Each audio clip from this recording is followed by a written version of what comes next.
Olá! Neste mês de julho, um marco histórico no país completa 33 anos. É o Estatuto da Criança e do Adolescente. O ECA definiu que crianças e adolescentes são sujeitos de direitos que demandam proteção integral da família, da sociedade e do Estado.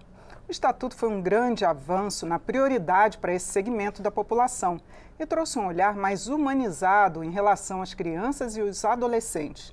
Mas muitos aspectos da legislação ainda não foram colocados em prática.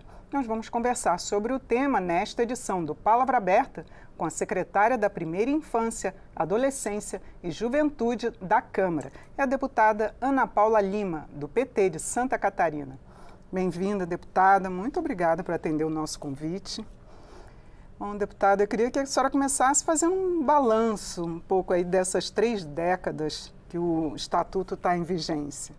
Bom, primeiramente, muito obrigada pelo convite de você, Regina, e toda a equipe aqui da Palavra Aberta, estar aqui conversando de um tema tão importante, num momento importante de comemoração de 33 anos do Estatuto da Criança e do Adolescente, construído por várias mãos de pessoas ligadas aos movimentos sociais, de juízes, de promotores, que achavam que o Código de Menores não atendia toda aquela proteção à nossa infância e juventude, a criança e o adolescente.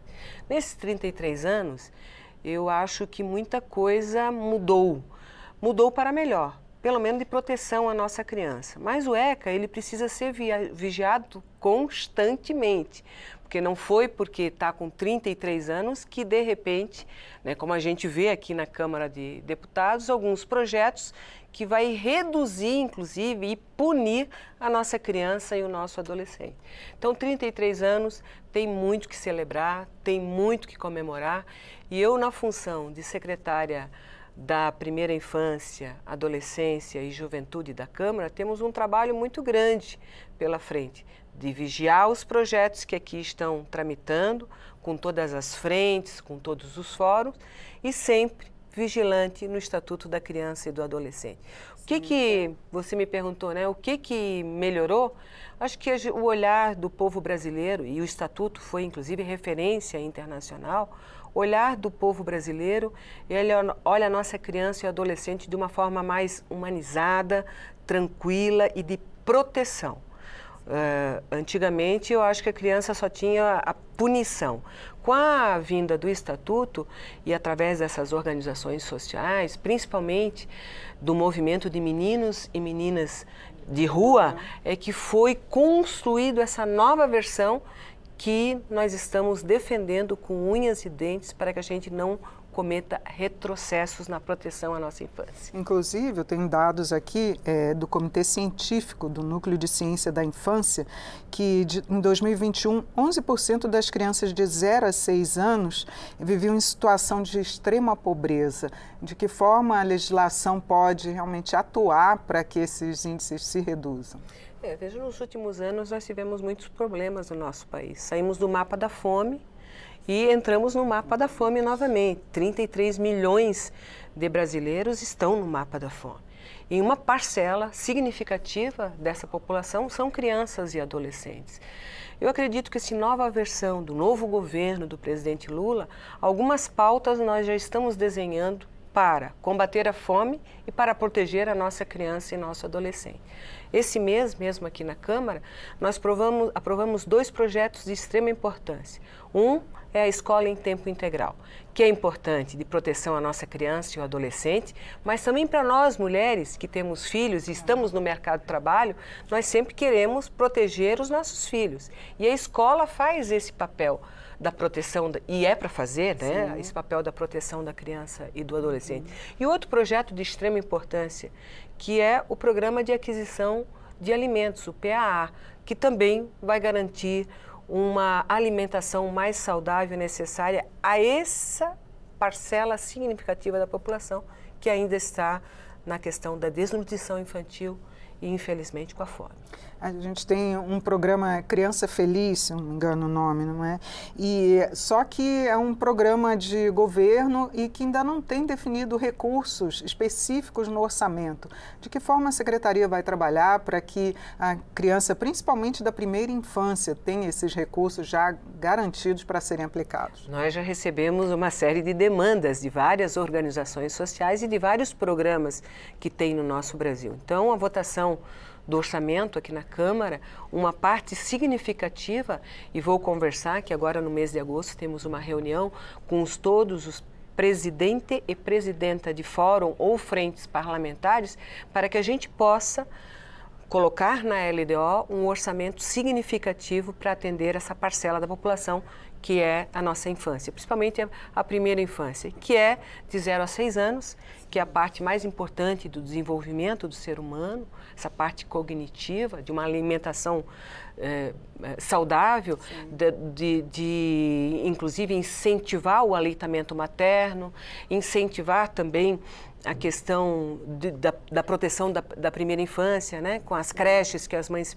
peçam tanto, o desenvolvimento psicomotor da nossa criança. Agosto é um mês da primeira infância. Né? Agosto, uma lei também instituída agora recentemente, né, no mês de julho, também do governo federal, que determinou que o agosto é o mês da primeira infância. Na primeira infância, vai ter também no mês de agosto políticas públicas, ações para que a gente possa determinar, né, a importância desse cuidado que é da criança de 0 a 6 anos. O que ainda é preciso atualizar nesse estatuto? Atualizar, eu não sei se atualizar, mas o que é necessário é sempre estar vigilante para que a gente não cometa retrocesso. Um deles é a redução da maioridade penal. Porque as pessoas dizem, mas... Vários projetos tratando disso aqui. Nessa casa. Então, a redução da maioridade penal seria um retrocesso para nós no Estatuto da Criança e do Adolescente. Todas as crianças têm direitos, mas através do Estatuto também têm deveres. Quem não conhece o Estatuto não sabe que há deveres também nas crianças e adolescentes. Então, a redução da idade penal seria um retrocesso muito grande para a nossa legislação.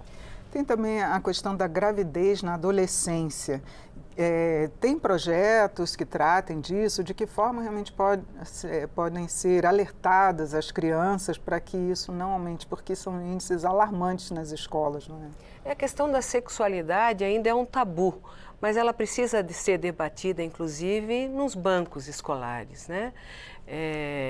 Com mais informações, inclusive, para essas adolescentes, né? Muito jovens, às vezes, 12, 13, 14 anos, já com essa responsabilidade de gerar uma criança. Então, acho que através de informações, a gente informações e uma escuta adequada, com uma conversa adequada, tanto para a menina quanto para o menino. Sim, não é só a questão da mulher.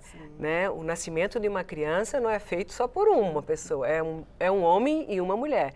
Então, esse debate, né, para que tenha uma sexualidade saudável, que não é só a gravidez, as doenças sexualmente transmissíveis precisam ser alertadas. Infelizmente, a sífilis está um dado alarmante também no nosso país. Então, qualquer tipo de informação e uma escuta qualificada, nós vamos reduzir significativamente essa questão na gravidez na adolescente. Mas a outra questão que também me causa infelizmente, muita indignação é o abuso sexual infanto-juvenil. Né? Ele infelizmente, no nosso país, né?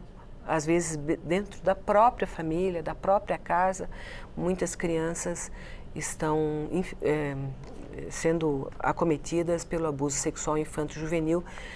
E no dia 18 de maio nós fizemos também uma sessão muito bonita aqui na Casa de Leis, mas esse é um tema que precisa ser muito debatido.